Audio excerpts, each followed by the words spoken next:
Muy buen día, querido amigo. Te damos nuevamente la bienvenida a nuestro ministerio Pequeñas Perlas, Grandes Bendiciones. Gracias porque haces parte de este ministerio. Te pedimos que nos ayudes a esparcir el mensaje de la palabra del Señor a través de las publicaciones que hacemos, que las puedas llegar a compartir con tus amigos, con tus contactos, con tus hermanos de iglesia, con tus vecinos, a través de sus cuentas de Facebook, Twitter, WhatsApp y todas las redes sociales que nos ayuden a expandir este mensaje de salvación. Hoy quiero que analicemos una de las parábolas que tienen una enseñanza maravillosa. Jesús y por lo menos 4 de sus discípulos estaban en la ladera occidental del Monte de los Olivos. El sol se había puesto y las sombras de la noche se iban intensificando, como habría ocurrido con tantas parábolas relatadas por Jesús. La escena se estaba desarrollando ante los ojos de los que veían y oían la narración de Jesús. Jesús mismo había hablado de 3 cosas: destrucción en el templo, señales del tiempo del fin y la venida del Hijo del Hombre. Eso Jesús lo había hablado y se registra en la Biblia en el Evangelio de Mateo, el capítulo 24. Ahora viene Jesús a relatar la parábola de las 10 vírgenes.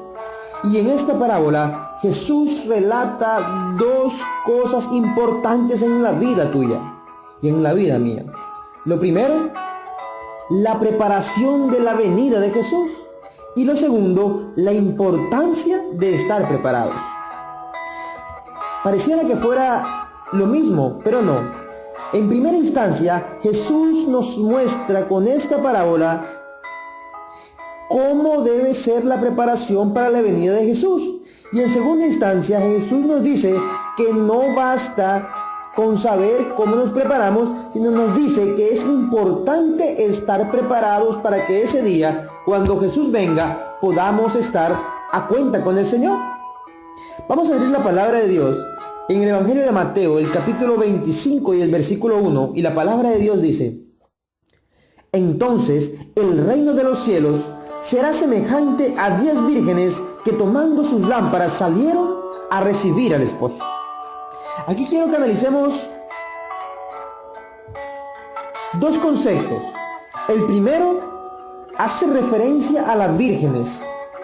Y saben que en el contexto bíblico, las vírgenes simbolizan a todos aquellos que profesan fe pura en Jesús. O sea, es decir, que tú que profesas una fe en Jesús, eres una virgen. Es decir, que el mensaje de esta hora está dedicado para ti, que crees en Jesús. Todo aquel que cree en Jesús y tiene su fe en Jesús es una virgen en la parábola de las 10 vírgenes. Es decir, este mensaje es para ti y este mensaje es para mí. Jesús nos está hablando hoy a través de esta parábola. Y lo segundo que quiero que analicemos es que estas vírgenes tomaron sus lámparas, y la lámpara bíblicamente es comparada con la palabra de Dios. Querido, tú como hijo de Dios debes permitir que Jesús te guíe a través de su palabra. Ahora, vamos desarrollando la historia. Mateo 25:2 dice: 5 de ellas eran prudentes, mas 5 eran insensatas. Es decir, de estas 10 vírgenes, ustedes y yo podríamos decir que 5 eran buenas y 5 no eran buenas. Algunos podrían decir que 5 merecían la salvación y 5 no merecían la salvación. Pero ¿sabes? 5 eran prudentes. La Biblia, siempre que menciona algo prudente, lo habla para alguien que deja que Dios guíe su vida, que ama a Jesús y sigue los consejos divinos. Es decir, la Biblia, alguien prudente es aquella persona que ama a Jesús y deja que Jesús guíe su vida. Ahora, habían 5 insensatas. ¿Por qué eran insensatas? Las 5 insensatas no eran insensatas porque eran hipócritas. Eran insensatas porque no se habían entregado a la obra del Espíritu Santo. Es decir, hay mucha gente en este mundo que el Evangelio les atrae, que el Evangelio les gusta, que el Evangelio les enamora, que cuando les hablas de la palabra de Dios se emocionan. Pero en cualquier momento y por cualquier circunstancia, inmediatamente dejan de seguir al Señor por su egoísmo propio. No dejan que el Espíritu Santo haga su obra. Mateo 5:3 dice: las insensatas, tomando sus lámparas, no tomaron consigo aceite. Aquí quiero que analicemos lo siguiente. Las vírgenes insensatas tomaron la lámpara, pero no tomaron el aceite. Todo este contexto de palabras tiene un significado. En la Biblia, el aceite en 1 Samuel 16:13 dice que simboliza al Espíritu Santo. Y la lámpara en Salmo 119:105 dice que simboliza la palabra de Dios. Es decir, estas vírgenes tomaron la lámpara pero no tomaron el aceite. Quiere decir esto que las vírgenes tomaron la palabra de Dios pero no tomaron al Espíritu Santo. Esto quiere decir que hay muchas personas en este mundo. Es posible que estas personas se encuentren en iglesias, sean creyentes en el Señor, que tomen la lámpara, que lean la Biblia, que tengan una Biblia en su mano, que vayan a la iglesia con las Biblias, que se instruyan por la Biblia. Toman la Biblia, pero no toman el aceite, pero no se dejan guiar por el poder del Espíritu Santo. Hay mucha gente en este mundo que tiene la Biblia como un libro de estudio. Pero la Biblia no es simplemente un libro de estudio, es un libro de salvación. Y el libro de salvación se toma acompañado del poder del Espíritu Santo. El problema de las vírgenes insensatas era que tenían la Biblia, pero no permitían que el Espíritu Santo hiciera una obra de transformación en sus vidas. Querido, no es llevar la Biblia. Eso, llevar la Biblia es importante. Tenemos que llevar la Biblia, tenemos que leerla, tenemos que estudiarla. Pero también lo importante, querido, es que entendamos que más que tener la Biblia, es permitir que lo que estudiamos en la Biblia sea una realidad en mi vida, en tu vida, porque permitamos que el Espíritu Santo haga parte de nuestra vida. Versículo 4 dice: mas las prudentes tomaron aceite en sus vasijas juntamente con sus lámparas. Es decir, las vírgenes prudentes no cometieron el error de las insensatas. Las prudentes son aquellos hermanos de iglesia, son aquellos hijos de Dios que tienen la Biblia, la leen, la estudian, pero no se conforman con eso, sino que toman al Espíritu Santo y permiten que el Espíritu Santo haga parte de sus vidas.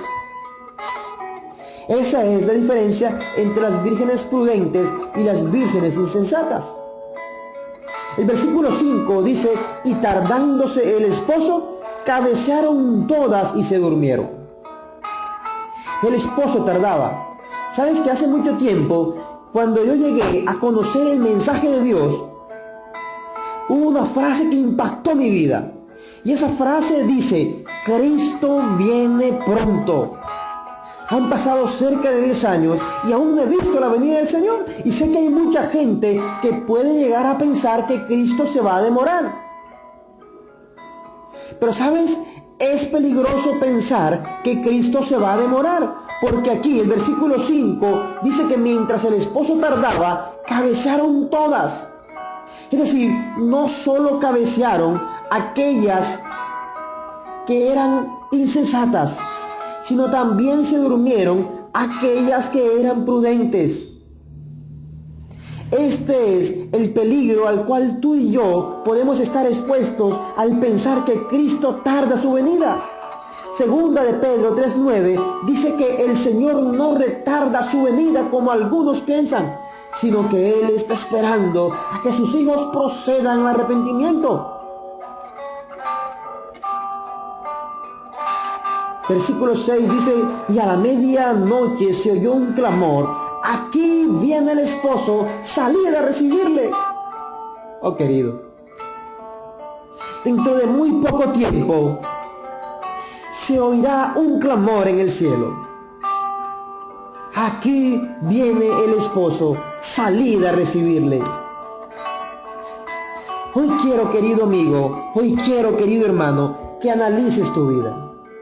Si eres una virgen insensata, o si eres una virgen sensata, si eres un hijo de Dios, o si estás desviado del camino de Dios, es posible que estés por el buen camino, por el camino que te lleva al cielo, pero querido, ten cuidado y no te vayas a dormir. Y si eres una virgen insensata, y si eres alguien que necesita recapitular su vida, y si eres alguien que necesita encaminar su vida nuevamente al camino correcto que Dios quiere en tu vida, hazlo, querido, porque Cristo viene pronto. Muchos están dormidos pensando que están despiertos.